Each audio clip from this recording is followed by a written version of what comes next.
या ठिकाणी बाबा हनुमानजी उपस्थित आहेत, बाबा जुमदेवजी उपस्थित आहेत. आपण सर्वजण असं म्हणतो, म्हणून जे कोणी हॉटेलमध्ये वगैरे बसलेले असतील, हा जो 18,500चा मंडप टाकला, नागपूरमध्ये टाकला असता तर 1,00,000 रुपये लागले असते त्याला, आहे की नाही. जे घरी असतील, हा एवढा सुंदर मंडप बनवलेला आहे. माझी आग्रहाची विनंती आहे की हॉटेलमध्ये रोज बसता येईल आपल्याला, आहे की नाही. पण आज इथं बसा. आणि माझ्या सेवकीन माऊली ह्या 2 तासापासून बसलेल्या आहेत. यालाच म्हणतात एक लक्ष एक चित्त एक भगवान, आहे की नाही. तर जे कोणी हॉटेलमध्ये बसले असतील, जे घरी बसले असतील, ज्यांनी विचार केला की मी जेवण करते वेळी येईल, आता याच्या संपू द्यायची तर नेहमीचीच कहाणी आहे की नाही. आग्रहाची विनंती आहे की त्या सर्वांनी या मंडपात बसायची जागा खाली आहे. आणि इथं बाबा हनुमानजी उपस्थित आहेत, बाबा जुमदेवजी उपस्थित आहेत.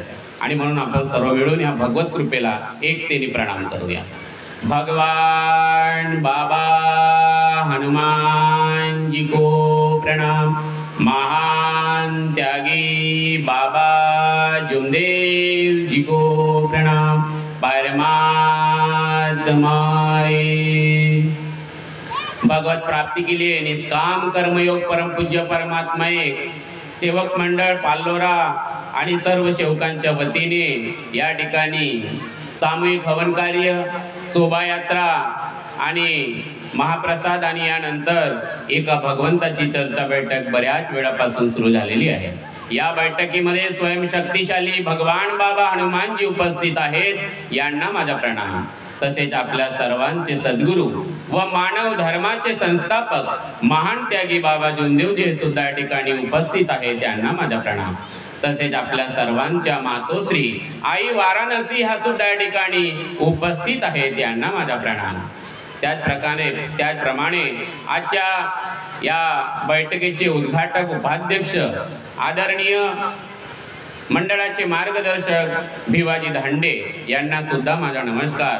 त्याचप्रमाणे मंचकावर उपस्थित गावातील मार्गदर्शक आदरणीय सहस्रामजी तुमसरे, आदरणीय कुकडेजी, आदरणीय केवडजी, आदरणीय बेल्यावरून आलेले आमचे मित्र मोठे बंधू प्रभाकरजी बाबरे, आदरणीय कुकडेजी, आदरणीय खडकी जांभोरा, आपले जांभोऱ्याचे हटवारजी मार्गदर्शक लेंडेजरी आणि उपस्थित सर्व सेवक सेविका बालमित्र, आपल्या सर्वांना माझा नमस्कार. नमस्कार. बघा, या ठिकाणी आजचा जो कार्यक्रम आयोजित केलेला आहे युवकांनी, मगानी प्रास्ताविक मध्ये आदरणीय निकेतजी धांडे यांनी सांगितलं आणि मंचकावर सुद्धा मला कळलं, पण युवकांची संख्या कमी दिसते या ठिकाणी. ठीक आहे. आणि आनंदाची दुसरी गोष्ट की मंचकावर या गावातील सर्व मार्गदर्शक एकत्रित झाले आणि जयंती खरी साजरी तेव्हाच होईल की ह्या महापुरुषांचं चरित्र काय होतं, कसं होतं. कारण बाबा म्हणायचे की जसे तुम्ही आहे तसं मी म्हणे. तुम्हाला 2 पाय मलाही 2 पाय, तुम्हाला 2 हात मलाही 2 हात, तुम्हालाही 1 डोकं मलाही 1 डोकं. तुमच्यावरही दुःख होते 1 वर्ष 2 वर्ष 8 वर्ष 10 वर्ष, तसं माझ्यावरही 12 वर्षाचे दुःख होते. किती? 12 वर्षाचे दुःख होतं म्हणे. मग तुमच्यात ना बाबात फरक पडला कोटी? तर बाबांनी याचं उत्तरही दिलं. काय उत्तर दिलं? बाबा विचारों से पूर्ण है, इसलिए बाबा को भगवान पूरी मदद करता है. सेवक विचारों का कुछ अंशी है, इसलिए सेवकों को भगवान कुछ अंशी मदद करता है. आणि विचाराने पूर्ण झाला पाहिजे म्हणून सकाळची विनंती न सायंकाळची प्रार्थना. विचारानं पूर्ण झाला पाहिजे म्हणून एक लक्ष एक चित्त एक भगवान. मग तुम्ही शेती करा तरी एक लक्ष एक चित्त एक भगवान. बिल्डिंगचा बांधकाम करता तरी एक लक्ष एक चित्त एक भगवान. तुम्ही विद्यार्थी असाल तर अभ्यास करत असाल तर एक लक्ष एक चित्त एक भगवान. तुम्ही घरची मालकीन असाल आणि गृहमंत्री असाल, स्वयंपाक करत असाल तर एक लक्ष एक चित्त एक भगवान. रस्त्यानं गाडी चालवत असाल तरी एक लक्ष एक चित्त एक भगवान. तुम्ही पदावर गेल्या तरी एक लक्ष एक चित्त एक भगवान. हा पहिल्या दिवशी आपण वचन दिला आहे की नाही? मरो मरो सब कोई कहे मरना न जाने कोई, एक बार ऐसा मरो की फिर मरना न होई. आणि म्हणून विनंतीमध्ये आपण मीला मारण्यासाठी कारण बाबा रडले टावरीच्या दवाखान्यात शेवटच्या क्षणाला. का बरं रडले? आपल्यासाठी नाही रडले, माझ्या मुलाचं कसं होईल याच्यासाठी नाही रडले. का बरं रडले? तर बाबाला एक चित्र दिसत होते की काही संधी साधू लोक ह्या मार्गात येतील, काही गावात जाऊन तुकडे करतील, काही आपल्या गावात तुकडे करतील, आहे का नाही? काही दुसऱ्याच्या गावात जाऊन तुकडे करतील आणि काही आपल्या गावातले 150 आईने आपल्या गावात तुकडे करतील. का बरं? का बरं? कारण हा प्रपंचात असलेला मार्ग आहे आणि या मार्गात मी आहे. एकता भंग केव्हा होते? जिथं मी मी मी मी आणि मग मी म्हणून म्या होते. आणि म्या कोण करते? बकरा करते, आहे का नाही? आणि मग त्याचा बली चढवते. एक तर होडीला चढवते, नाही तर मग केव्हा तरी चढवते, पोळ्याच्या पाडव्याला चढवते, आहे का नाही? हा बळीचा बकरा बनते. पण त्याच्यामुळे नुकसान किती होते हे लक्षात घ्या. मी आणि त्याच्यानंतर येतो पद ही एक नशा झाली. मला मार्गदर्शक बनायचं आहे. काय बनायचं आहे मला? मार्गदर्शक. मग इकडचा बनू नाही तर तिकडचा बनू, बरोबर आहे का? मार्गदर्शक बनायचं आहे. ही एक नशा आहे. आणि तिसरा आहे धन. म्हणजे बऱ्याच गावामध्ये भानगडी झाल्या 3-4 गोष्टीमुळेच झाल्या. मला हार भेटला नाही, मला मान भेटला नाही, म्हणून बाबा रडले. बघा आज जयंती आहे, आज आपल्याला संकल्प करावा लागेल. आणि हा माझा जन्मगाव आहे. आम्ही इथं 5-10 गाड्या घेऊन आलो असतो, पण प्रश्न एकच पडते, इथे एकता आहे का? आहे की नाही? एकता आहे का हा मोठा प्रश्न आहे. आणि म्हणून एकता जर झाली तर आमचं जन्म या गावात झालं. आम्हाला स्वाभिमानाने सांगावं माझ्या गावात एकता आहे. जसे बाबरेजी सांगता आमच्या बेलेत एकता आहे जिवंत, आहे की नाही? आणि काल आम्ही ते पाहिली त्यांच्या गावी. तर ही एकता खूप महत्वाची आहे, खूप महत्वाची आहे. आणि म्हणून ही एकता साधणं खूप महत्वाचं आहे. तर कशी साधेल? तर या मार्गात आपण पहिल्या दिवशी मरण्यासाठी आलो. मी मेला पाहिजे, आहे की नाही? मी मेला पाहिजे. आता मी कसा मरेल? तर ज्याचा चित्त शुद्ध आहे, मन निर्मल आहे, बुद्धी उत्तम आहे, म्हणजे समजायचं तो परमेश्वराशी संबंधित आहे. आता मला स्टेजवर बाबरेजी म्हणत होते की बाबांनी, आता तर नवीन पिढी आली यांना समजते, पण त्या काळात बाबांनी एवढ्या आळाने सेवकांना घेऊन एवढी मोठी क्रांती केली. ही वैचारिक क्रांती आहे. एवढ्या मनाला, आता मगाणी आपल्या सेवक भाऊन सांगितलं जुम्मन आहे ना, जू म्हणजे जुळवणारा, मनाला जुळवणारा जुम्मन. हा जुमदेव ज्याने मनाला जुळवला आणि देव झाला. आणि म्हणून आपण त्याची जयंती साजरी करतो. पण आपण ज्या पोरांसाठी, ज्या पदासाठी आपण काम करतो, तोपर्यंत मला मार्गदर्शक बनायचं आहे, माई चालली पाहिजे, माझा स्वागत झाला पाहिजे, माझं नाव काऊन नाही घेतला आहे पोटपर्यंत. जोपर्यंत आहे तोपर्यंत. मेल्यानंतर कोण नाव घेईल का अशा माणसाचा? ज्याचा मी आहे, ज्याच्याकडे करोडोचा धन आहे. सारा देश जयंती साजरी करते, ज्याच्याकडे करोडो रुपये आहे. करते का? नाही. करते का? नाही. करोड रुपये असेल त्याची जयंती साजरी होत नाही. ज्याचा मी असेल, रावणाची जयंती कोणी साजरी करते का? रावण का म्हणे मी मैं मार दूंगा, मैं ये करूंगा, मैं ये वनवासियों को भगा दूंगा, है ना? मी मुझे कोई मार नहीं सकता. आणि हिरण्यकश्यप तर त्याच्याही पेक्षा होता. पोरालाच म्हणे मीच भगवान आहो म्हणे. प्रल्हाद म्हणे ठीक आहे बाबा म्हणे, तू माझ्यासाठी भगवान आहे, कारण तुला मला जन्म दिला, बरोबर नाही? पण तुला बनवणारा तो सर्वे सर्वा, तो निराकार आणि चैतन्यमय आहे म्हणे. ज्याने मला आणि तुला बनवलं म्हणे, तो आत्म्यात आहे म्हणे तुझ्या. नाही म्हणे मीच आहे म्हणे, आहे की नाही? कारण त्याला तसं वरदान भेटलं होतं. बरं त्याला बाबाने वरदान नाही दिलं तर त्याला कोणतं वरदान भेटलं होतं? तू न ऊपर मरेगा ना तू नीचे मरेगा. किती मोठं वरदान! एक तर माणूस जमिनीवर मरल, नाही तर वर जाऊन मरल, कुठं तर मरल, आहे की नाही? तू न ऊपर मरेगा ना नीचे मरेगा, तू न अस्त्र से मरेगा ना तू शस्त्र से मरेगा, तू न दिन को मरेगा ना रात को मरेगा, है ना? तू न अंदर मरेगा ना बाहेर मरेगा. किती मोठा वरदान होता, आहे की नाही? किती मोठा! म्हणून त्याला वाट मला तर कोणीच नाही मरू शकत, कारण याच्या व्यतिरिक्त मरूच नाही शकत माणूस. देवाने त्याला मारलं, न अस्त्राने मारलं, न शस्त्राने मारलं, न ऊपर मारा न नीचे मारा, न अंदर मारा न बाहेर मारा, न दिन को न मारा न रात को मारा. आलं लक्षात? मारलं तो सर्वे सर्व आहे. आलं लक्षात? तो सर्वे सर्व आहे. आणि म्हणून ह्या मार्गात आल्यानंतर जे आपण कार्य करतो ना, चित्त शुद्ध करणे, चित्त चोखा, मन निर्मला, बुद्धी उत्तम, मन धीर. ध्येयवादी तेव्हाच बनेल जर आमचं चित्त शुद्ध असेल, मन निर्मल असेल, एकदम निर्मल मन. जसं लहान मुलाचा मन असतो, निर्मल मन. 2 मुलं खेळतात, तुम्ही पाहिल्या तर तुमचे बहीण भाऊ असतील. एक उशी असते झोपायच्या पहिले, तो म्हणते मला उशी पाहिजे, दुसरा म्हणते मला उशी पाहिजे, आहे की नाही? खूप झगडा करतील. आलं लक्षात? आणि अजून झोपी गेले तर ते कोण कोणत्या विषयावर राहत नाही, कोण कोणत्या विषयावर राहत नाही. सकाळी झाले दोन दोघे जण खेळतील, आहे की नाही.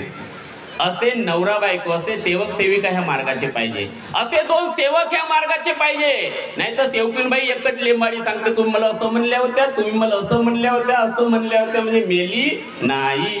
तो एक सेवक भाऊ एकच कहाणी सांगते. तो 30 वर्षाच्या अगोदर एकच सांगत होता, 20 वर्षानंतर एकच सांगते, आणि आज एकटेच आहे तर तो एकच सांगते. मला त्यानं असंच म्हणलं होतं म्हणते, आहे की नाही. तो एकच कहाणी सांगते. आणि काय म्हणतो सकाळी आपण, जुने विचार जुनी पूजा बंद करणे, मी माझ्या कर्मानी मेलो, मी एकाच भगवंताला मानेन, मी तत्वशब्द नियमानं वागेन. याच्यामुळे चित्त शुद्ध होतो, ज्याला मरण्याचा अर्थ कळला. आणि म्हणून ह्या एकतेसाठी मी मेल्या पाहिजे. कोण मेल्या पाहिजे एकतेसाठी? मी मारणं जवळ आवश्यक आहे. म्हणून घरातही एकता होईल. नाहीतर नवरा म्हणेल मी शायना आणि बायको म्हणेल मी शायनी, दोघांचं जमल का? आणि मग याच्यापेक्षा तर नवीन पोर आहे, तुम्ही कायच्या शाईने म्हणाल आम्ही तुमचे पोर, आम्ही तर 1.5 शाईने, मग बरोबर की नाही. पोट्टा निघते मग 1.5 शाईना. आणि म्हणून मीला मारा आणि दोघं बसून चिंतन करा. गावात एकता नसेल तर तुम्ही बसा, पण एकच गोष्ट, या मार्गात मी सेवक बनण्यासाठी आलो आहे. सेवक हा सर्वात मोठा पद. साऱ्या पदाची किंमत कमी करा. जशी डॉलरची किंमत कमी होते ना, डॉलर म्हणजे डॉलरची किंमत, रुपयाची किंमत एवढी कमी झाली, एवढी किंमत झाली की $1 80 रुपये. 1947 ला $1 1 रुपयाच्या बरोबर होता. पण आम्ही रुपयाची किंमत एवढी कमी केली, तसं ह्या पदाची किंमत आपल्याला कमी करावं लागेल, आहे की नाही. आपल्याला वाटते मार्गदर्शक म्हणजे देव, मंडळाचा एखाद्या संघटनेचा अध्यक्ष असेल म्हणजे देव, आणि म्हणून पद महत्वाचा नाही.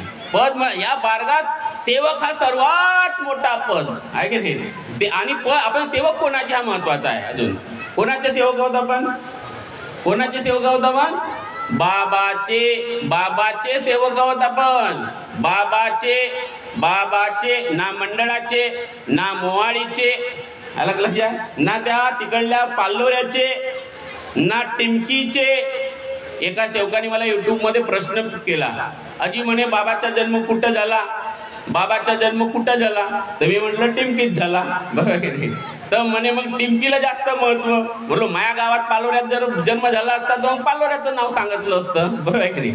जन्म कुठे होऊ शकते? भारत माता आहे. समजा बाबा अमेरिकेला गेले तर ते बाबाला कुठले म्हणतील? गोळीबार चौकातले म्हणतील का? काय म्हणतील ते? बाबा भारतातून आले. कुठून आले? बाबा भारतातून आले असे म्हणतील ना. तर तुमचे विचाराने मोठं व्हावं लागेल. परमात्मा एकचा मार्ग आहे. हा टिमकीतला मार्ग नाहीये, हा मंडळातला मार्ग नाहीये, हा मोवाळीतून आलेला मार्ग नाही. मार्ग म्हणजे रस्ता, आहे की नाही. हा तिथून नाही आला. आणि आपण गावातले लोक ऐकलोच नाही. कोणीतरी बाहेरचा माझ्यासारखा आला नागपूरवरून, त्यानं आपली कहाणी सांगितलं, त्याने म्हणलं कावड्यान तुझ्या कान नेलं, आहे की नाही. आपण कान पाहिलाच नाही. कुठं धावलो? कोणाच्या मागे धावलो आपण? कावड्याच्या मागे. कुठं गेला की नाही. आपल्याला विचार करावा लागेल. म्हणून 3 दिवसाचं कार्य केलं. मानव मंदिर सजाना. कशासाठी? सेवक बनण्यासाठी. मला सेवक बनायचं आहे. आता सेवक कसा बनतो? का 3 दिवसाचं कार्य केल्याने सेवक बनतो? का 7 दिवसाच्या कार्याने सेवक बनतो? का त्याग झाल्यावर सेवक बनतो? सेवक बनणे ही निरंतर प्रोसेस आहे. फक्त ही व्यवस्था आहे त्याग आणि घरी हवन करण्याची. मात्र सेवक, मी तर बोलतो म्हणून सेवक बनलो का? मला अजून सेवक बनायचं आहे. कारण ध्येय काय आहे आपलं? मानव मंदिर सजाना. बघा जयंती आहे. आज बाबाला आपल्याला काहीतरी जयंतीपेक्षा भेट वस्तू, कोणाचा बर्थडे राहिला तर आपण काहीतरी नेतो ना, त्याला केक काटतो, काहीतरी खाऊ घेऊन जातो. लहान मुलं असेल तर त्याला खिलोने घेऊन जातो. आज बाबाला काहीतरी द्यायचं आहे. युवकांनी या आणि तो बसा. बाबाला काहीतरी द्यायचं आहे. तुम्ही एक चांगला काम केल्या की या सर्वांना एकत्रित केल्या, बरोबर. कमीत कमी एका स्टेजवर तर आले. इथं एकत्रित येणं महत्वाचे आहे. हे पुन्हा बसतील तर विचारही जुळतील, आणि विचार जुळले तर नवीन पिढीला एक रस्ता मिळेल, आहे की नाही. आमचे आई वडील एकत्रित येऊन, जे मार्गदर्शक आहेत पालोऱ्यातले, एकत्रित येऊन बसले आणि नंतर हा जग सोडून गेले, आहे की नाही. आम्हाला चांगली प्रेरणा दिली, संदेश देतील आणि बाबा खुश होतील. बाबाची खुशी कशामध्ये आहे? बाबा रडले की मी गेल्यानंतर माझ्या सेवकाचं कसं होईल, हा सर्वात मोठा प्रश्न होता बाबांच्या समोर. आलं लक्षात. आणि म्हणून बाबांनी तो 5वा नियम चौथा नियम, आपल्या कुटुंबात व शेवकात एकता कायम करणे. कुटुंबात आणि शेवकात हे दोन प्रश्न खूप महत्वाचे होते बाबाच्या समोर. कारण हा मार्ग एकट्याचा नाही, एकट्यानी प्राप्ती झाली नाही, बाबांनी एकट्याचा कान फुकला नाही. जसं या जगामध्ये शिष्य बनतो, एखादा गुरु येतो हरिद्वार कोणत्या तरी बागेश्वर धाम मधून, आणि तो मग कान फुकतो आणि त्याला सांगतो तुझा मंत्र त्या बापाला नको सांगतो म्हणते, आहे की नाही. आणि पत्नीला म्हणते नवऱ्याला नको सांगतो, आहे की नाही. आपला मंत्र ओपन आहे, ओपन. कारण बाबा विचाराने पूर्ण होते, बाबा विचाराने पूर्ण होते, बाबा विचाराने पूर्ण होते. आणि म्हणून आपण ह्या मार्गात सेवक बनण्यासाठी आलो. सेवक, मला सेवक बनायचं आहे, बस मला सेवक बनायचं आहे. आणि तिसरा आहे धन. धनामध्ये फक्त पैसे येत नाही, धनामध्ये गाडी घोडा मग बऱ्याच गोष्टी येतील. एक सेवक आहे मला मिळाला, नागपूरचा आहे. अजी म्हणे या मार्गात यायच्या अगोदर पूर्ण बरबाद झालो होतो. म्हटलं बहुत बढिया. मग काय झालं? मार्गात आलो जी म्हणे मी सुखी झालो. म्हटलं बहुत बढिया. मग काय झालं? अजी म्हणे माझी इच्छा होती म्हणे एक गाडी पाहिजे, एक गाडी येली. म्हटलं मग काय झालं? मग इच्छा झाली म्हणे 2 गाड्या पाहिजे तर 2 झाल्या. म्हटलं मग काय झालं? म्हणे 5 गाड्या झाल्या. मग म्हटलं काय झालं? माझी इच्छा आहे म्हणे आता 20 गाड्या झाल्या पाहिजे. ठीक आहे, मग का म्हटलं तू वेळ केव्हा देशील मग भगवंताच्या कार्याला, की नाही. हा पसारा आहे मानाच्या ज्या आकांक्षा अजून वाढणार. मुकेश अंबानीला वाटतं मी जगात नंबर 1 राहिलो पाहिजे, बळा टेन्शन त्याला, कारण त्याला स्पर्धा जगात नंबर 1 राहायची आहे का लक्षात. बाबा धन वाढवू शकले की नसते? आपला धन वाढवू शकले असते ना बाबा. पण किती बाबाकडे तर जेव्हा प्राप्ती केल्या तर एका बाजूला धनच धन होता, एका बाजूला योगच योग होता, एका बाजूला भोगच भोग होता. भोग म्हणजे आराम आहे, कुठेही जायची गरज नाही, भगवान सोबत राहत होता. टावरीच्या दवाखान्यामध्ये बाबा अंतिम क्षणाला होते. सेवक विचारत होते बाबा तुम्हाला काय दिसून राहिला? अरे म्हणे माझ्या आजूबाजूला भगवान आहे रे म्हणे. भगवानच दिसते मला, बाबा म्हणजे दिसून राहिले म्हणे, आहे की नाही. तर ज्याने दिवसभर जे काम केलं तेच दिसेल. ज्यांनी जे केलं, जे पाहिलं, जे ऐकलं, जे पाहिलं जे ऐकलं. आणि म्हणून धन कोणता पाहिजे? तर हा धन पाहिजे, पण असा बॅलन्स पाहिजे. जसे बाबरेजी सांगतात दोन्ही बरोबर घेऊन चालले ते, आहे की नाही. कुकडे जे आहेत ते भगवत कार्यालाही जातात, धनी झाले. असं बॅलन्स पाहिजे, बॅलन्स. बॅलन्स जसं संसाराच्या गाडी बैलबंडीचा जो चाक असते, आहे की नाही. आणि निमित्त मात्र वरून कार्य करायचं. कसं म्हणायचं? मी नाही. आपल्या गावामध्ये पाहिलं काय कधी? घरून बैलबंडी काढली आपण, ती शेतात जाते आणि शेतात जाता जाता तिच्या खाली एक कुत्रा येते. आलं का? त्या गाडीच्या खाली कुत्रा येते, तोही त्या बांध्यापर्यंत शेतापर्यंत तो कुत्राही जाते. गडबड का त्या कुत्र्याला वाटते का बंडी मीच चालवून राहिलो, वाटते ना. त्याला असं वाटते बंडी तर मी ओढून राहिलो, असा तावानं तो चालते त्या बंडीसोबत. पण बंडी कोण चालवते? कोण चालवते? बैल चालवते. तसा हा सारा संसार आपण निमित्त. मग आपल्याला मोठा ओंकार, हा एवढा मोठा घर बांधलो म्हणते. लक्षात. मी माझ्या आई वडिलांची सेवा. तू कोण होते सेवा करणारा? तुला जन्म दिलं तो मोठा, तू थोडी मोठा, आहे का नाही. तो जन्म देणारा मोठा, एवढा मोठा घर बांधला. एका गावी गेलो होतो शेवकाच्या घरी, आणि त्याने आपल्या घरावर नाव लिहिलं मातृछाया. 3 भाऊ. घरी गेल्यावर दिसला का मा वर राहते आणि पोरं खाली राहते, कोणी माईसोबत बोलायला तयार नाही. नाव लिहून काय अर्थ आहे का? मातृछाया. कायची मातृछाया आहे? बरोबर आहे की नाही. तर मातृछाया, जीते जी, जीते जी माता पिता की सेवा, हे बाबांनी शिकवलंय. जीते जी. आणि म्हणून सेवक बनण्याची प्रोसेस ही निरंतर आहे, शेवटच्या क्षणापर्यंत. पुन्हा पुन्हा परीक्षण, पुन्हा पुन्हा परीक्षण. चित्त चोखा, मन निर्मला, बुद्धी उत्तम. ह्या शरीरामध्ये चित्त आहे, मन आहे, बुद्धी आहे. हा शरीर याला निरोगी ठेवणं, याला कनेक्ट करा परमेश्वरासोबत. याच्यासाठी सेवक बनावं लागेल. सेवक, परमेश्वराशी दोस्ती करावं लागेल, देवाचा, बाबाचा. आता बाबा म्हणजेच भगवान. बाबांनी म्हटलं नाही मी भगवान आहे म्हणून, पण भगवंतानी बाबाचा परिचय दिला. काय परिचय दिला? सेवक भगवान बन गया. भगवान का धड़ बाबा का सिर, बाबा का सिर भगवान का धड़. बाबा और भगवान एक हो गए. आहे लक्षात. एक हो गए. पूर्ण ब्रह्मांडात एक डोळा पाहिला, एका डोळ्यात पूर्ण ब्रह्मांड बघितला. ते बाबा, ते बाबा. साऱ्या देवी देवतांनी, ज्या दशरथ राजाने ज्या रामाला जन्म दिला, जसं माझं नाव जयदेव ठेवला. मी माझ्या आईला विचारायचं माझं नाव काऊन जयदेव ठेवला, आलं लक्षात. तर म्हणे त्या भावाचं नाव नामदेव, म्हणून त्या नाव जयदेव. बरं, त्या भावाचं नाव महादेव राहिलं असतं म्हणे, तर त्या नाव वासुदेव ठेवलं असतं म्हणे. बरं, समजलं ना. तसं राम दशरथ जो होता देवाची पूजा करणारा होता. तर राम कोणाचं नाव आहे? जो निराकार चैतन्यमय जे राजा, जे आजकालचे बाबा म्हणतात हम सनातनी है, हम सनातनी है, हम हिंदू है, हम हिंदू है. भाई हिंदू का मतलब और सनातनी का मतलब होता है शाश्वत, है ना जिसका अंत है, ना आदि है, ना अंत है ना. और आदिवंत आत्मा है, वही तो बाबा ने देखा है. और इसीलिए तो बाबा ने बोला कि मुझे ना पैर मैं किसी को छूने देता, बराबर कि नहीं, अपने पैर किसी को ना, मैं 20-30 साल के तपस्वी को छूने दिया, न नर नारी को, क्योंकि मैं नर नारी में भगवान देखता हूँ. मैं नर नारी के आत्मा में भगवान देखता हूँ. म्हणून या मार्गाचं ध्येय आहे मानव मंदिर सजाना, घर सजाना नाही. हा मानव मंदिर जर सजला तर घर सजल्याशिवाय राहणार नाही. तुमच्या गावातला सरपंच जर चांगल्या बुद्धीचा, चांगल्या विचाराचा, गावातले रस्ते चांगले झाल्याशिवाय राहणार नाही. तुमच्या देशाचा पंतप्रधान जर चांगला असेल, नाही तर तो रोज मंदिरात जात असेल आणि मानवात भगवान बघत नसेल, माझ्या राज्यात काय चाललं, तो शिवाजी जो आपल्या राज्यात बघायचा राज कसा, माझ्या राज्यातले लोक कसे आहेत, आहे की नाही, माझे मावळे कसे आहेत, तो राम आपल्या राज्यात बघायचा की माझी प्रजा कधी दुःखी झाली पाहिजे नाही. तो त्याचा भाऊ त्या गद्दीवर बसला नाही, वनवास झाल्यानंतरही 14 वर्षाच्या त्या गद्दीवर बसला नाही, तसा भाऊ पाहिजे. आहे का लक्षात? पण काही गोष्टी आपल्या हातात नसतात, ऍक्सेप्ट करावं लागेल. कधी कधी या मार्गात येऊन 20 वर्ष राहिला तरी तो सेवक आपल्यात बदल करत नाही. जसं रामाच्या राज्यात कोण होती? कैकेयी होती. रामाच्या राज्यात राहून ती दुरुस्त झाली का? नाही. आणि रावणाच्या राज्यात कोण राहत होता? एक विभीषण होता. तो त्याच्यासोबत राहूनही बिघडला नाही. आलं लक्षात? मी जेव्हा पालवऱ्यावरून गेलो, हॉस्टेलमध्ये राहत होतो, युगांतर हॉस्टेलमध्ये. इथून जेव्हा गेलो, मुलं घर केव्हा सोडतात? एकतर मिडल स्कूल मध्ये सोडतात, हायस्कूल नंतर सोडतात, प्राथमिक नंतर सोडतात, आहे की नाही. मी मधातच सोडलं 9वी वर्गात.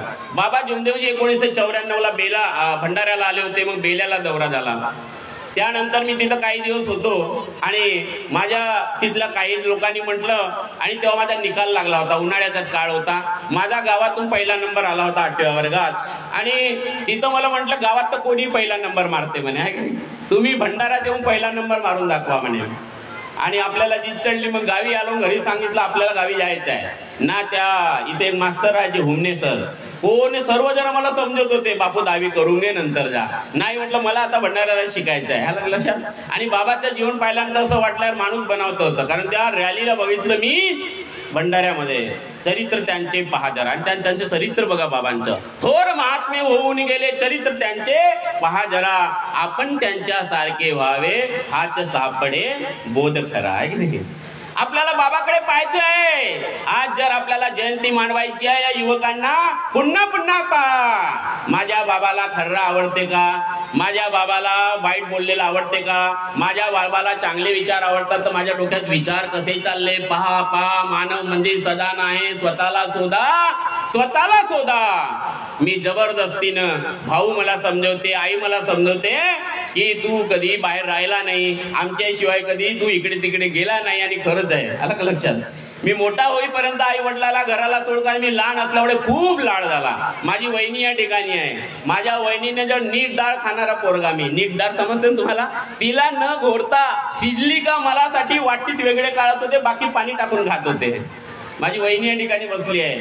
तिने जर वहिनीनं काढली नाही तर माझी आई म्हणे, बाबा तू काढली काऊन नाही, तुला माहिती आहे म्हणे जेवण करणार नाही म्हणून. आलं का लक्षात. दिवसभर खेळणारा, मस्ती करणारा लहान होतो तेव्हा. आई म्हणायची याच्या पायावर कुत्रे, मी असं झोपून जात होतो. आई उठवायची, पाय धुवून द्यायची आमच्या. आलं कुत्रे मुतले म्हणे याच्या पायावरती. खूप आनंद घेतला. मोठा झाल्यानंतर मी दूध पूर्ण मास्तराच्या घरी येऊन जायचा. इथं मग शिकत असताना आई आम्ही त्या सर्व शिक्षक दूध न्यायचा. शाळेतून आली सकाळची शाळा की मग मास्तराच्या घरी मी अभ्यास करायचे. भुते मास्तर होते, घुमणे सर होते, इथं एक शेंडे सर होते. आणि दिवसभर मी त्यांच्याकडे अभ्यास करायचा आणि पहिला नंबर पण यायचा. गावात तेवढा काही मला टेन्शन नव्हता. माझे भाऊ त्यांनी खूप मेहनत केली. आणि अशा परिस्थितीत मी गाव सोडून गेलो. आणि गाव सोडून गेलो तर पहिल्या दिवसचा अनुभव सांगतो. आई वडिलाचं महत्व बऱ्याच कळत नाही. म्हणून आई वडील जेव्हा राहतात, हे रूट्स आहेत आपले रूट्स. कारण निसर्गाने जेव्हा जन्म दिला आपल्याला, तर आई वडिलाच्या पोटी द्यावं लागलं. कोणतरी एक बाप पाहिजे आणि कोणीतरी एक मा पाहिजे. आणि त्या पवित्र गर्भामध्ये तो देव, ज्या देवाला जन्म जरी घ्यायचा असेल तर त्या माईच्या पवित्र गर्भामध्ये 9 महिने राहावं लागते, आहे की नाही. आणि मग या पृथ्वीवर येतो पृथ्वीवर जेव्हा येतो तेव्हा नाळ सोबत येतो आणि डॉक्टर नाळ कापते, आहे की नाही? डॉक्टर नाळ कापते आणि ती माऊली तिला दुसरा जन्म मिळतो. जसा बाळ झाला, तिचा जन्म तिच्या आईच्या घरी झाला तो पहिला जन्म, लग्न झाला तेव्हा दुसरा जन्म, आणि या माऊलीचा तिसरा जन्म केव्हा होते? जेव्हा ती कुठल्या तरी नवीन जीवाला जन्म देते. ती माऊली आहे ना. मला जेव्हा मी तिथं गेलो आणि गेल्यानंतर माझी पेटी बस स्टॉपवरून भंडाऱ्याच्या पैदल मी गेलो युगांतर हॉस्टेलमध्ये. तिथं विचारलो इथं राहण्याची व्यवस्था कुठं होईल. त्यांनी मला सांगितलं म्हणे युगांतर हॉस्टेल आहे तिथं जा म्हणे. मी तिथं गेलो. तिथं गेल्यानंतर तिथं जनबंधू नावाचा त्यावेळेस मॅनेजर होता, ते आता माहित नाही आहेत का. तर मी त्याला गेल्यानंतर मी त्यांना म्हटलं इथं मी आलो. म्हणे कोण आला तू? म्हटलं एकटाच. म्हणे एकटाच आला तू? होजी म्हटलं मला शिकायचं आहे म्हटलं ना भंडाऱ्यामध्ये. ठीक आहे म्हणे तू म्हणे जा म्हणे आता म्हणे वर म्हणे. तर ठीक आहे साहेब म्हटलं. आणि मी वर गेलो. मी आंघोळ करायची होती मला. तर आंघोळ करायची होती म्हणून मी खाली आल्यानंतर त्याला विचारलं, सर म्हटलं म्हणजे नाना है? तो म्हटलं मेरे को बाथरूम का है? त्याने मला एक कंपट्टात मारली. बोले पूछना नहीं पडता ढूंढना पडता है. आम्हाला माहीतच नव्हतं गावामध्ये विचारायला. आम्ही तर बस जेव्हापर्यंत आई म्हणत नाही तोपर्यंत आंघोळ नाही, जेवण म्हणत नाही तोपर्यंत काहीच नाही, आहे की नाही, प्रत्येक गोष्ट. आणि तिथं पहिल्यांदा कळलं की ढूंढना पडता है. क्या पडता है? मी वर गेलो, मग पुन्हा अंडरवेअर बन्यान पाहिला बॅगमध्ये, ते दिसली नाही पहिल्यांदा. खाली आलो, माझी अंडरवेअर बन्यान विसरली होती. मी अजून गेलो त्यांना सांगायला. आला सीधा साधा काम, गावातला पोरगा, लक्षात. त्याने अजून एक कंपटात मारली. तू कायसाठी आला म्हणे? मग तुझी अंडरवेअर बन्यान विसरली तर. अरे बाबा म्हटलं, अर्ध्या तासात 2 वेळा कंपटात मारलं आपल्याला, आहे की नाही. आणि तेव्हा थोडंसं वाईट वाटलं मला. सर म्हटलं बाथरूम कुठे आहे ना. मग त्याला म्हटलं बा म्हणजे मला तो बाथरूमकडे घेऊन गेला. तिथं खूप गंदगी होती त्या बाथरूम मध्ये. मी काय केलं, माझ्या पायात चप्पल होती अशी पॅरागॉनची स्लीपर, मला आठवत नाही. मी ते चप्पल बाहेर काढली. त्याने मला अजून एक मारली कंपटात. भले बाहेर चप्पल रखेगा तो कोई चोर के लेके जाएगा म्हणे. अलग लक्षात. कारण आपण बाथरूम मध्ये कधी आंघोळ केलंच नव्हतं. आपली बाथरूम ओपन एकदम पालोऱ्याची, बरोबर आहे की नाही. आणि आपला घरही मागे तिकडेच होता. तर त्या परिस्थितीमध्ये जो आनंद घेतला तिथं मला पहिल्या दिवशी कळलं की सर असा असते. मी वर गेलो, जेवणही केला नाही ना आंघोळ म्हणले आंघोळ जाऊ दे आता आपली तर गडबडच जायचं. आणि दिवसभर रडलो की जी वहिनी माझी मला नीट डाळ काढून देत होती, आता डाळ आपल्याला भेटणार नाही, लक्षात. तो आईचं प्रेम भेटणार नाही. आणि तिथून माझा प्रवास चालू झाला. जाताना भावाला माहित होता वापस येईल म्हणून 2-4 दिवसात, कारण अजून काही खडकीचे वगैरे पोरं होते साठव, हे सर्व वापस आले. पण मी तिथं टिकलो, अलग लक्षात. भगवान होता. जाताना माझ्या आईने मला सांगितलं, बेटा मी तुला 24 तास पाहणार नाही म्हणे, पण माझा बाबा हनुमानजी तुला 24 तास पाहिल म्हणे, अलग लक्षात. आई किती पदवी राहू द्या, जसं आपले प्रभाकर भाऊनी सांगितल्या, हे कागदाची डिग्री महत्वाची नाही, तुमची आई किती समजदार आहे हे खूप महत्वाचं आहे, खूप महत्वाचं आहे. ना तर आई आज मस्त मोबाईल मध्ये राहते, पोट्टा आहे मोबाईल मध्ये, तो हे त्याच्या तोंडात टाकते तो तिकडे कार्टून पाहते, हा त्याच्या तोंडात टाकते तो तिकडे कार्टून पाहते. पोरगा कार्टून नाही बनल तर काय, तो जे पाहिजे तेच बनल ना. बघा माझेही पोरं आहेत, मी माझ्या पत्नीने सांगितलं कार्टून नाही दाखवायची, एकच दाखवायचं डिस्कवरी.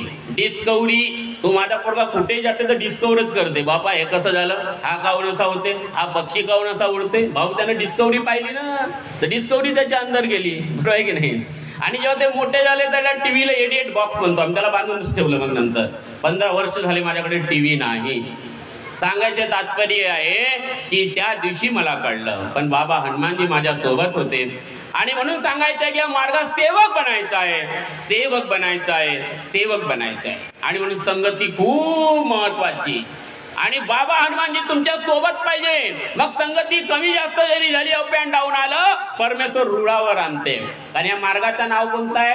परमात्मा एक. सेवक बनण्याचा जर तुमचा प्रयत्न असेल तर परमात्मा तुम्हाला परमात्माच्या मार्गावर घेऊन जाते. आणि जो परमात्मा सर्वे सर्व आहे, तो धनाची कमी होऊ देईल का तुम्हाला? तुमच्या शरीर सुंदर, मन सुंदर, चित्त शांत, बुद्धी उत्तम झाल्याशिवाय राहणार नाही. आणि मला जे पाहिजे ते मिळालं न मागल्याने. बिना मागे मिले मोती. तो सर्वे सर्व आहे, हे लक्षात घ्या. मी आज पालोऱ्याला आलो, तुम्ही माझ्या सोबत आहे की मला जेवणाची चिंता आहे का सायंकाळची? एवढे घर माझे आहेत आहे की नाही? या गावातला प्रत्येक घर माझा, चिंता मला नाही, कारण तुम्ही माझ्यासोबत. तसा तो परमात्मा सर्वांसोबत आहे, तो तुम्हाला उपाशी ठेवणार नाही. म्हणून मानव बंदिल सजाना, जास्तीत जास्त वेळ स्वतःला द्या, निसर्गासोबत राहा. देवानी जे बनवलं म्हणून बाबांनी आपला वेळ वाचवला की सत्यनारायणाची कथा करू नका, मंदिरात जाऊ नका, कारण मी आत्म्यामध्ये परमात्मा पाहिला, तो आत्मा तुमच्यात आहे, त्या आत्म्यातच परमात्मा आहे. पण ह्या मनाला मारावं लागेल, चित्ताला शुद्ध करावं लागेल. पाणी जर हल्ला आणि तिथे 1 रुपया पडला तर रुपया दिसेल का आपल्याला? त्या पाण्याला स्थिर होऊ द्यावा लागेल. काय व्हावं लागेल? त्या पाण्याला स्थिर. तसा मन पाहिजे. निर्मल मन जनसो मोहे पावा, छल छिद्र कपट मोहे सपने न पावा. है ना? सपना सुद्धा आपला दुश्मनी असेल त्याच्याबद्दल कपट असू नये. असा शुद्ध मन, असा निर्मल मन म्हणजे तो सेवक आहे की नाही? चित्त चोखा मन निर्मला, बुद्धी उत्तम मन धीर, आणि मग तो सेवक स्वार होतो. स्वार पहिल्या तत्वावर मरे या जे भगवत नाम पर, एक लक्ष, एक चित्त, एक भगवान, आणि मग तिथून भाव तयार होतो, शुद्ध भाव. जसं सांगितलं ना प्रभाकरजी बांबरेंनी की देवाला इंग्लिश समजत नाही, देवाला मराठी समजत नाही, आणि देवाला उर्दूही समजत नाही. तुम्ही किती प्रार्थना करा, किती विनंती करा, किती चर्च मध्ये जा, किती मंदिरात जा, किती रामकथा करा, किती राधे राधे म्हणा, किती 1 लाख रुपये चळवा, किती किलो प्रसाद चळवा, हे देवाला समजत नाही. देवाला भाव आणि नियत समजते. देवाला काय समजते? भाव आणि नियत. तुमची नियत कशी आहे, तुमची भाव कशी आहे. आणि म्हणून म्हटलं ते परमेश्वर भावाच्या भुकेला. मग तो भाव असेल, तो विश्वास असेल, मग किती संकट तुमच्या जवळ येऊ द्या, नाव डुबणार नाही. जसं मोंगर कसा तलावावर बाबा दौऱ्यावर गेले, नाव पूर्ण पाण्यानं भरलेली आहे, नाव पूर्ण पाण्याने भरलेली आहे, आणि त्या ठिकाणी उराडे नावाचे सेवक नावेत उभे आहे. बाकी सेवकांनी उड्या मारल्या, कोणी धोत्राला पकडले बाहेर, पण हा नावेत बसला, नाव पाण्याने भरली आणि हा नावेत उभा आहे. सायन्स म्हणते की नाव जर पाण्यानं भरली तर ते खाली जाते आहे ना, त्याच्यावर अजून हा उराडे उभा आहे 60 किलोचा आहे की नाही नाव. कारण आणि बाबाला काय सांगितलं? बाबा मी मरतो, क्योंकि मैं कुत्ता हूं तभी मरता हूं, खड़ा रहता हूं तभी मरता हूं, तू मुझे मार या टार. तिथून बाबाने टेका दिला असा सेवक. आणि तिथं गोपिका नावाची एक सेविका होती, ती काय म्हणते जोरानं? सेवक काय बोलले? नाव बुडली, नाव बुडली, नाव बुडली. पण त्या बाईचा विश्वास होता. ती काय म्हणते? बाबा यहाँ पे है, बाबा के नाव नहीं डूब सकती. अलग लक्षात? ते नाव. असा आमच्या सेवकीन बाईचा विश्वास पाहिजे, प्रगाढ विश्वास की माझा भगवान माझ्या जवळ आहे, माझे बाबा माझ्या जवळ आहे. उमरेड मध्ये एका सेवकाने बाबाला विचारलं, बाबा तुम्ही गेल्यानंतर आमचा कोण ख्याल राखेल? है ना? तुम्ही गेल्यानंतर शरीर रूपाने आमच्याकडे कोण लक्ष देणार? बाबा काय म्हणतात? ज्या सेवकांनी मरण्याचा वचन दिला त्या सेवकाच्या, प्रत्येक सेवकाच्या आत्म्यासोबत बाबाच्या आत्म्याचा टच आहे. आणि म्हणून कोणी सेवकाने समजू नये की बाबा मला बघत नाही. आणि म्हणून बाबा आपल्याला 24 तास तुम्हाला आणि मला तेच बोलतात, तेच ऐकतात, तेच चालतात. आणि म्हणून तुमचा भाव महत्वाचा आहे. म्हणून तुमचा मन बरोबर झाला, चित्त बरोबर झाली, बुद्धी बरोबर झाली, भाव बरोबर झाला, मग तुमच्या बॉडीतला जो करंट आहे, करंट, त्या करंटनी ह्या जगात ब्रह्मांड होईल. ज्या ब्रह्मांडाचा प्रकाश बाबांनी बघितला तेच तुम्ही आहात. एक सेवक माझ्याकडे आला, अजी म्हणे बाबा देव झाले. म्हटलं बरोबर आहे अजी. म्हटलं बरोबर आहे की नाही? बाबासारखा कधी होणार नाही. म्हटलं तू पागल झाला बाबांनी असं नाही म्हटलं आहे की नाही? हे गोष्ट खरोखर आहे. बाबासारखा कोणी न झाला न होणार, कधी न होणार न कधी झाला, कधी न होणार न कधी झाला. पण बाबांनी भगवंताकडे बोट दाखवला. मी त्याला म्हटलं हे तर गोष्ट कॉमन सेन्सची गोष्ट आहे, बरोबर आहे की नाही? इथं एक दगड घेतला आणि मी तुम्हाला मारलं, कोणालाही लागू द्या. मी स्टेजवर एक दगड घेतला आणि मारला, तुम्ही सर्वजण युनिक आहेत. म्हणूनच तर बाबा आपल्या पाय पडू देत नाही. या जगातल्या साऱ्या जे पाखंडी धर्मांड लोक आहेत, धर्माच्या ठेकेदार आहेत, ते तुम्हाला कमजोर समजतात आणि स्वतःला मी चमत्कारी बाबा म्हणते. चमत्कार त्या बापाचं नाव सांगू शकतो म्हणते आहे की नाही? तुने 3 वर्षाच्या पहिले का खाल्लास ते मी सांगू शकतो म्हणते. पण माय बाबा का म्हणते? त्याच्यापेक्षा तू महान आहेस म्हणते. त्या भगवान तुझ्या जवळ आहे म्हणते. तू तीर्थ बनव, तू हे दुःख तू दूर करू शकते, माझ्या गोळीबारात यायची गरज नाही म्हणते. आणि या बाबांना दरबार भरावं लागते, दरबार. आणि त्याला फ्लाईटनी आणावं लागते, लड्डू खिलवावं लागते, एसीच्या गाडीमध्ये बसवावं लागते. आणि माझे बाबा इथं आले तर बैलबंडीनं आले. कसे महान संत झाले माझे बाबा आहे ना, बैलबंडीनं आले पालोऱ्याला. चारगावला ढोरवाड्याला आम्ही लहान असताना पाहिलं, त्या बेल्याला बाबांनी बैलबंडी. जशी अवस्था आले तसे आपल्या पैशानी. जेव्हा बाबाचा मुलगा डॉक्टर झाला तेव्हा बाबाच्या मुलाने सांगितलं, कारण बाबा एकही रुपये कोणाचं घेत नव्हते. बाबा म्हणे आता मी तुमचा मुलगा, मी तुमची सेवा करू शकतो, तुम्ही बिनधास्त 24 घंटे आता तुम्ही परमेश्वराचं कार्य करा. असे माझे महान त्यागी बाबा जमदेवजी होते. आणि म्हणून सेवक बंधूंनो, सेवक बनण्याची प्रोसेस आपल्याला समजावं लागेल. सेवक बनायचं आहे आणि ती अफाट शक्ती तुमच्यामध्ये आहे. म्हणून बाबांनी म्हटलं की मी भगवान नाही. बाबा जमदेवजी नेहमी भगवंताकडे बोट दाखवायचे, नेहमी भगवंताकडे. आणि इथं आज काय म्हणते, मी मार्गदर्शक, मी अध्यक्ष, मी उपाध्यक्ष. पाहिला तर ना, माया हातात पावर आहे म्हणे. एक मंडळाचे एक माझी इथे मरम पावले आता एक संचालक सचिव होते. मी त्यांच्या घरी गेलो. पा म्हणे तुम्ही घरी आला ना म्हणे, तुम्ही म्हणता ना म्हणे पद का दीवाना पद का न पायो, धन का दीवाना धन को न पायो, लेकिन भगवान का दीवाना भगवान में समायो. तुम्ही असं म्हणता ना म्हणे, आज माझ्या घरी आल्या का नाही म्हणे. अजी म्हणलं तुमचा पद पाहून नाही आलो, तुम्ही माझ्या बाबाचे सेवक, तुम्ही माझे गुरुबंधू, आणि म्हणून मी तुमच्या जवळ आलो आहे की नाही. म्हणून अरे सेवक रोज न कीजिए कोई कहे कुछ भी, तू हंसकर उत्तर दीजिए हाँ बाबाजी युवी. बरोबर की नाही. असा सेवक पाहिजे, अशी सेवकीन बाई पाहिजे. घरात झगडा झाला ते एकाला नमता आलं पाहिजे. जसं नवीन नवीन लग्न असेल तर पोरगी नमते आहे की नाही. दुसऱ्याच्या घरून आली ते नवरा थोडा कळक राहते. मग दिवस गेल्यावर बायको गरम होते तर नवऱ्याला नरम व्हावं लागेल. मग तिला माहिती आपलं जमलं म्हणते या घरामध्ये, आज सोडून जाऊच नाही शकत म्हणते आहे की नाही. हे असं चालता आलं पाहिजे, असं बॅलन्स करता आलं पाहिजे. ब्रह्मांड असाच बॅलन्स आहे. आपल्या मुलांना नेचर सोबत कनेक्ट करा. आलं का लक्षात. जे देवानी जे जे बनवलं त्याच्यासोबत कनेक्ट करा. जे माणसानं बनवलं त्याची कलाकृती तुम्ही बघा. आणि म्हणून बाबा त्या गुरुद्वारला आणि हरिद्वारला गेले, ऋषिकेशला गेले. मानवाने बनवलेली कला बघितली पण नमस्कार नाही केला. पण तुम्हा सर्व सेवकांना मला सर्वांना नमस्कार केला. नमस्कारच नाही केला, त्या आत्म्याचा जय जयकार केला. आणि आत्म्याचा आणि परमात्म्याचाच नाही केला बाबांनी जय जयकार, सेवकाचाही केला. कसा केला. जयघोष करतो ना आपण. काय करतो आपण जयघोष मध्ये, भगवान बाबा हनुमान जी की जय. त्या फाट परमात्मा जो तुमच्या आत्म्यात आहे त्याचा जय जयकार केला बाबांनी आहे ना. महान त्यागी बाबा जमदेवजी ज्या प्रकाशाचा करंट आपल्यासोबत वायरिंग करून दिली. बिनमागे मोती आपल्या घरी जर इलेक्ट्रिकल वाला असेल किंवा डॉक्टरकडे तुम्ही जाता, तो आपला शरीर बरोबर करून देतो आणि इलेक्ट्रिक वाला आपल्या घरचा बल्ब बरोबर करून देते. त्यानं जेवढे मागले तेवढे पैसे देतो का नाही देतो. त्या बाबा जमदेवजीने आमचा करंट त्या परमात्म्यासोबत करून दिले. म्हणून त्या महान त्यागी बाबा जमदेवजीचा जय जयकार करतो. बाबा इथंच थांबले नाही. बाबा काय म्हणतात, सत्य मर्यादा प्रेम कायम करने वाले, अनेक वाईट व्यसन बंद करने वाले, मानव धर्म की जय. अशा मानवाचा जय जयकार केला. मार्गात आलेल्या सेवकाचा जय जयकार नाही केला. बाबांनी सत्य मर्यादा प्रेमाचा जय जयकार केला. ज्याच्या हृदयात सत्य मर्यादा प्रेम आहे. आणि म्हणून आपल्या सर्वांना माझी आग्रहाची विनंती आहे की हा जो मानव धर्म बाबांनी आपल्याला दिलेला आहे त्या मानव धर्माला समजण्याची गरज आहे. आणि म्हणून या गावातील सर्व सेवकांना आग्रहाची विनंती करतो की आम्ही स्वाभिमानाने भारतात जिथेही जातो आम्ही ह्या गावाचं नाव सांगतो की माझं जन्मगाव भंडारा जिल्ह्यातील जांभोरा पाल्लोरा हा आहे. आणि म्हणून ह्या गाव सुजलम सुफलम झाला पाहिजे. या गावातील युवक चांगले झाले पाहिजे. बाबासारखे सद्गुरू मिळाले आपल्याला, आपलं जीवन धन्य झालं. आणि म्हणून सर्वांना माझी आग्रहाची विनंती आहे की सेवक बनण्याचा हा मार्ग आहे, मार्गदर्शक बनण्याचा नाही, अध्यक्ष बनण्याचा नाही. आणि हा सेवक जर बनल्या तर पद धावून येईल, धन धावून येईल, पुरा जग तुमच्या मागे धावून येईल.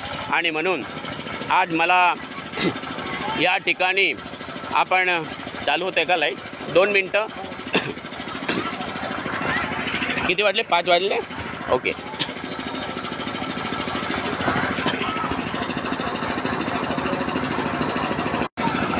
बघा काल अशीच लाईट गेली होती मी बोलताना. पण हा मार्ग असाच करंटचा आहे. बऱ्याच लोकांना समजणार नाही. वायरिंग बोलतो ना, हा मार्ग असाच करंटचा आहे.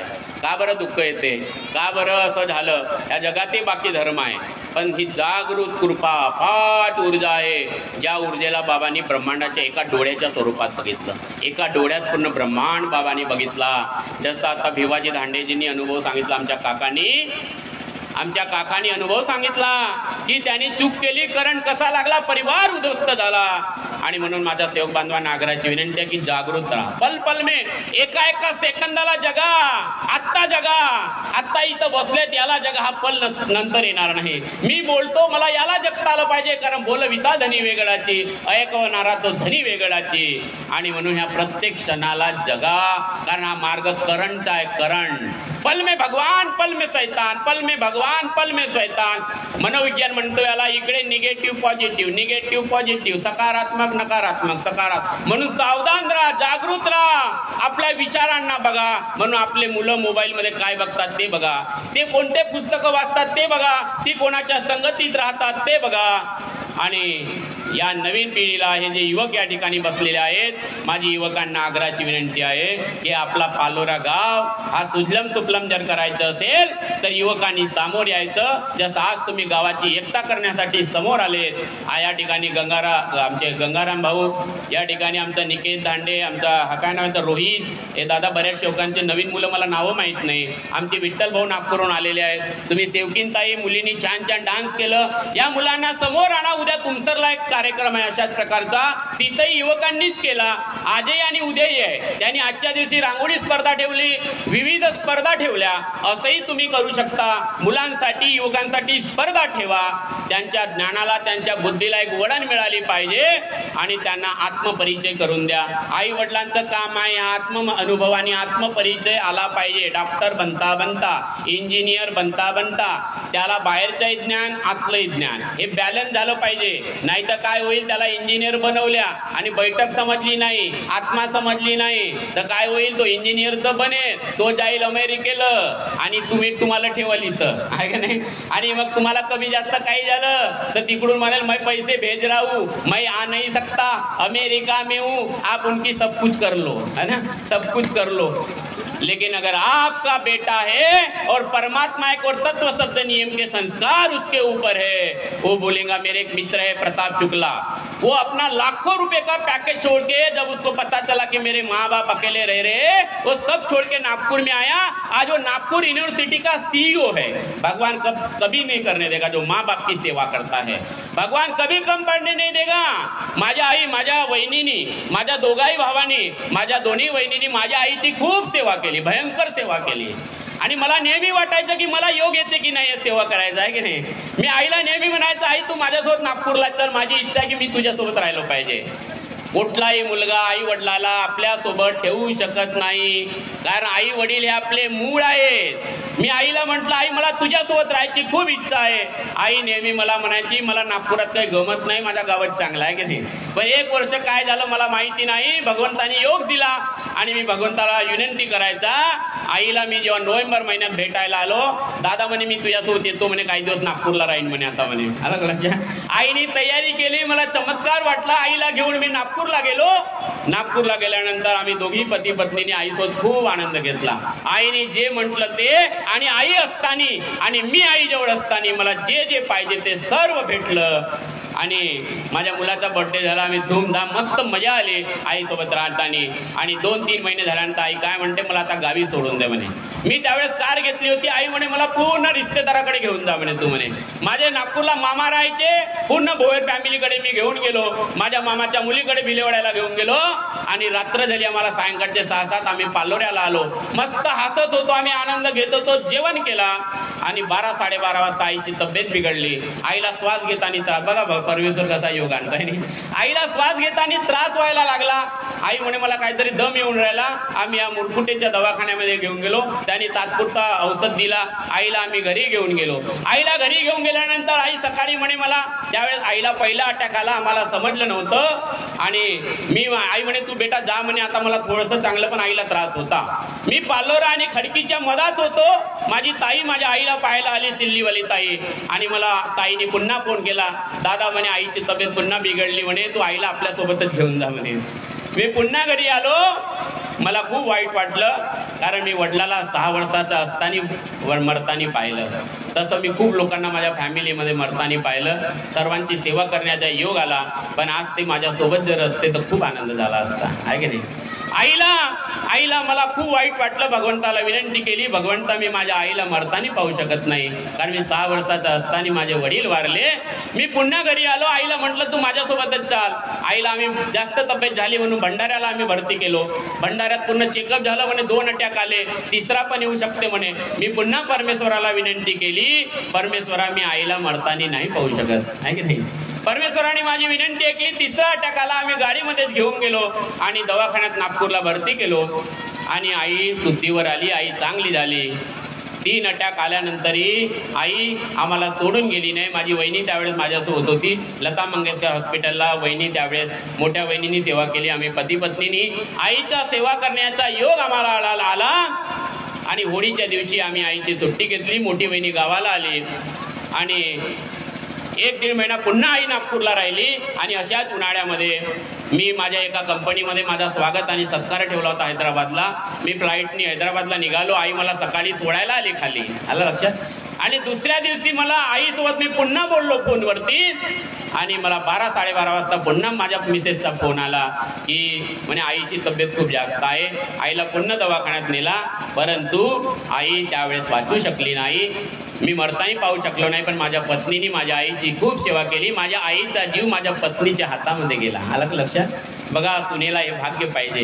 या गावात जेवढ्या मुली आल्या त्यांना विचारा तुझं घर तू कुठं आहे, तर ते म्हणते माझ्या घरी. ते बापाच्या घरी म्हणते का नाही. आणि जसं इथं मतेजीची मुलगी बसली आहे की नाही, ती आता बुर्डेची मुलगी झाली.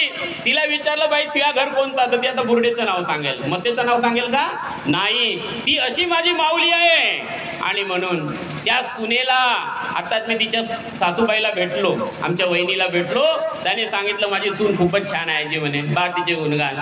मला ती मागे एकटीच बसली होती. माझ्या सुनेने माझे 2ही पोरं खूप चांगले आहेत जी म्हणे, माझ्या सुना खूप चांगल्या, माझे नाच सुनून अजून त्याहून चांगली आहे म्हणे. आलं का लक्षात. किती चांगली टाळ्या वाजवा तिच्यासाठी. सून अशी पाहिजे मग, आहे की नाही. त्यांनी सांगितलं, मी नाही ऐकलं, मी तर आजच पाहिलं वहिनी कशी आहे. तिने आपली कहाणी सांगितली 5 मिनिटामध्ये. माझी तब्येत जास्त झाली होती, भगवंतानी मला वाचवलं. आमची आई आम्हाला सोडून गेली. स्वामी तिन्ही जगाचा आई विना भिकारी. अरे आई नसेल किती संपदा राहू द्या, भिकारीच आहे तो, आहे की नाही. आणि म्हणून या गावातल्या युवकांना सांगतो, आई वडिलाची खूप सेवा करा, आई वडिलाच्या मर्यादेचं पालन करा. कधी वडिलाजवळ बसा, त्याला चांगलं निरखून बघा. आपण वडिलाला बघतच नाही, आहे की नाही, आईला बघतच नाही. एवढं बिझी होऊन गेलो आजकाल. बाबरेजी म्हणे मला वेळच नाही म्हणते, वेळ नाही म्हणते, आहे की नाही. आणि म्हणून आई वडिलाजवळ बसा, बघा त्यांना. तुमचं भाग्य आहे, परमेश्वराने तुम्हाला त्यांच्या पोटी घातलं, त्यांची खूप सेवा करा. आणि हा गाव सुजलम सुफलम झाल्याशिवाय राहणार नाही. मी अशी ग्वाही देतो, या गावातली एकता अशीच बनवून ठेवा. पद नाही पाहिजे, बाबा पाहिजे. आणि एकच मार्ग, एकच बाबा, एकच मंडळ, असा हा माझा मानव धर्म. आपण सर्व गुणागोविंदाने राहू, एवढंच बोलतो. आणि या ठिकाणी माझं स्वागत केला. माझ्या गावात मला अध्यक्ष बनवलं, अलग लक्षात. त्याच्यामुळे मला माहीतही नव्हतं मला अध्यक्ष बनणार आहे या म्हणून तुमसरेजींनी फोन केलं होतं, मला सांगितलं नव्हतं, अलग लक्षात. आणि मला माझ्या पुतण्याने आता पत्रिका पाठवली. मी त्याला 10 वेळा म्हणतो मला पत्रिका पाठवशील केव्हा, यायचं आहे का नाही यायचं का, तुमचा प्रोग्राम झाला कॅन्सल आहे की नाही. नाही म्हणे प्रोग्राम आहे. आणि त्यांनी मला परवा पत्रिका दाखवली, तेव्हा तिथं माझं नाव दिसलं, मला आनंद झाला. जागोजागी किती सत्कार होत असेल, पण आपल्या गावी जिथं जन्म घेतो ना त्याचा आनंदच वेगळा असतो, आला का लक्षात. हा गाव आहे आपला, या मातीत खेळलो, झगडा केलो, शिव्या दिल्या. हे अनिलजी कुकडे या ठिकाणी कुकड्याही बसल्या आहे, किती संस्कार त्यावेळेस आम्हाला घातले, आला का लक्षात. मी खूप शिव्या द्यायचा. ते दिवाणजी आले, मला रात्रीच्या 7 वाजेपासून पहाटेच्या 3 वाजेपर्यंत उभा ठेवला होता बैठकीमध्ये, आला का लक्षात. आणि मग ते झाल्यानंतर एक दिवस मी शिव्या दिल्या. अनिलजी कुकडे तलावात खूप धावले माझ्या पाठीवर. मी आता ते मोठे मी लहानसा, त्यांनी मला पकडलं आणि माझं डोकं खाली केलं, पाय वलट केलं, मुंड्याला बांधलं. सांग म्हणे शिव्या द्यायची. माझी आई म्हणते रे दादा जाऊ दे ना म्हणे, आता नाही देणार म्हणे, आईची दया आहे की नाही. माझ्या वहिनीला माहित मी खूपच विचित्र माणूस होतो, आलं का लक्षात, म्हणजे पोरगा होतो. पण मी आनंदाने जगलो, मस्त निसर मन मुक्त, आताही तसा जीवन जगतो मी, काही चिंता नहीं, इस पल में अभी जो बोल रहा हूँ ये मेरा जीवन है, बस ऐसा जिओ, यही आनंद है. आणि अनिलजी कुकडे, नीलकंठजी कुकडे, त्याच्यानंतर वामनरावजी कुकडे, आमचे मामाजी जेव्हा आलो ते मला बोलवायचे, आलं लक्षात. वामनरावजी कुकडे, त्यानंतर कृष्णाजी कुकडे, आमचे मामाजी होते, कारण माझ्या आईचाही माहेर इथला, तर कोणी काका होते ना कोणी मामा होते, पुरा गावच आपला इथला, आलं का लक्षात. कारण आईकडले आपले ना मामाकडले आपले, तर सारे लोक आपले होते. खूप आनंद घेतला आम्ही. मामाकडे खेळायचं तर आई घरून आवाज मारायची, अरे इकडे ये रे म्हणे, तर तिकडे आवाज येत होता, आणि तिकडून आवाज मारला तर आईकडे आवाज येत होता. पण माझी आजी भागूबाई माझ्या घरी येताना 1 दिवस लागत होता तिला, सकाळी निघायची आणि सायंकाळी पोहोचवायची, आलं का लक्षात. अशी माझी भागूबाई होती. तिच्या संस्कारात आम्ही मोठं झालो, हिरणबाई दांडेच्या संस्कारामध्ये आम्ही मोठे झालो. माझी वहिनी राधिकाबाई दांडे, तिच्या संस्कारामध्ये आम्ही मोठे झालो, त्यांच्या अनुभवामध्ये मोठे झालो. आणि बाकी बरेच मंडळी या गावातले मधले आहेत, ज्यांचा संस्कार, ज्यांचा आशीर्वाद मला मिळाला, ज्यांचं प्रेम मला मिळाला. आणि बाबा जुमदेवजींनी जो सत्य नावाचा धर्म सांगितला, सत्य समान धर्म नहीं, प्रेम सम पंथ नहीं म्हणे. हमें मंदिर मस्जिद जाना नहीं, हमें प्रेम का रंग चका दे कोई, हमें वेद कुरान से क्या, हमें सत्य का पाठ पढ़ा दे कोई, असे महान त्यागी बाबा जुमदेवजी आमचे सद्गुरू मिळाले. आजच्या जयंती निमित्त मी त्यांना कोटी कोटी प्रणाम करतो. आणि बसल्या बसल्या तुम्ही संकल्प करा की बाबाची जयंती आहे, आम्ही परिवारासोबत काय देणार आहोत. मी युवक आहे, मी काय देणार आहे. जे मार्गदर्शक आहेत ते शोधतील की बाबाचा आनंद कशात आहे, एकट्यात आहे की एकटेत आहे. आणि या सर्वांनी विचार करावं. आणि बाबाची जयंती जर खरी साजरी करायची असेल तर एकतेचा संकल्प करावा. माझे बाबा एक होते म्हणून माझ्या सेवकांचा गाव सुद्धा एक राहील, आणि मग ही ताकद बनेल. ही एकतेची ताकद आहे. एवढेच बोलतो आणि माझ्या वाणीला विराम देतो. सर्वांना माझा नमस्कार, धन्यवाद.